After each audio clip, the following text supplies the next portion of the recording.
Consumers will pay for more secure devices. A lot of my research has kind of indicated that consumers are willing to kind of pay with their wallets and they prefer built-in security.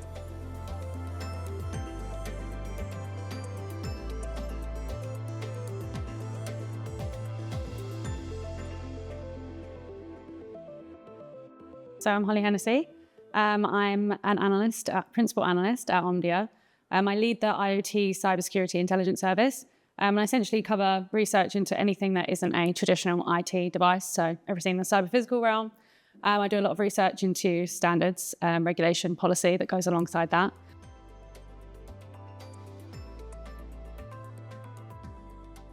Yeah, I think obviously IoT is one of them. It's actually mentioned across quite a lot of the presentations, which is great to hear. It does get a lot of attention, which is not, always what you see at cybersecurity conferences. Often it is IT, so it is nice to see that getting the attention it deserves. SBOM also is incredibly relevant for IoT devices. It was spoken a lot about how, it's a requirement for medical devices in the US. So that's really interesting to me to understand how it applies to IoT and the firmware within those devices as well as the management of those devices through their life cycle. Also, automotive cybersecurity, so now that's going to be touched on as well, one of my other areas of coverage and one of the fun ones, I think, as well. So yeah, it'll be interesting to see that.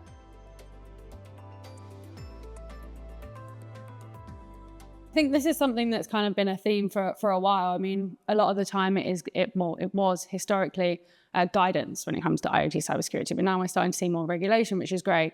But of course, it does leave a gap because manufacturers have been putting, insecure IoT devices on the market for a significant period of time now. I think one of the other things is governments. I mentioned that not all governments have regulatory requirements and perhaps voluntary schemes. In Singapore, they've had quite a lot of success with their IoT device labeling schemes. So that's one way that can kind of be looked at to kind of push those initiatives forward. But fragmentation is also an issue in the IoT security space, especially with standards. There are a lot of them.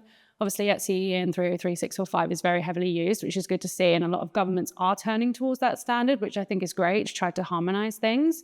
I think a good example is the Australian government. Obviously, they've just released information on their new regulatory requirements that will be coming up, and they've said publicly that it's going to align with the UK. And things like that actually do help manufacturers be able to kind of navigate these diverse requirements, which I think could alleviate quite a lot of the challenges.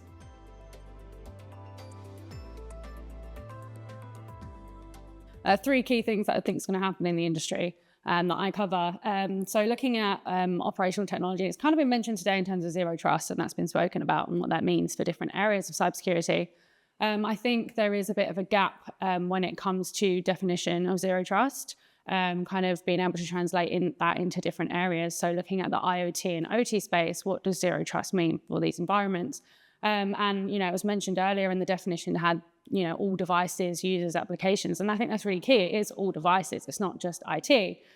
So I think in the OT space, I think we're really going to kind of see a bit more definition on what zero trust means for devices and how organizations can implement a zero trust philosophy in their environments. One of the things I think is perhaps a bit detrimental to that is that there's so many vendors out there who sell zero trust, but zero trust isn't a product, a philosophy, a framework, something to follow, an aspiration kind of thing. So one of the ways I think that is actually kind of going quite well is with secure remote access technologies, things like that are coming a bit more frequently to market, identity-based solutions, access management-based solutions. So I think that's a way it translates really well for IoT. So something I'm definitely going to be looking at quite a bit more. On the SBOM front as well, I have a lot of research scheduled next year to look into the firmware security and software supply chain security market as well. We're seeing a lot more of those technologies kind of gain traction and gain more attention in the market. So that's something I'll be covering as well.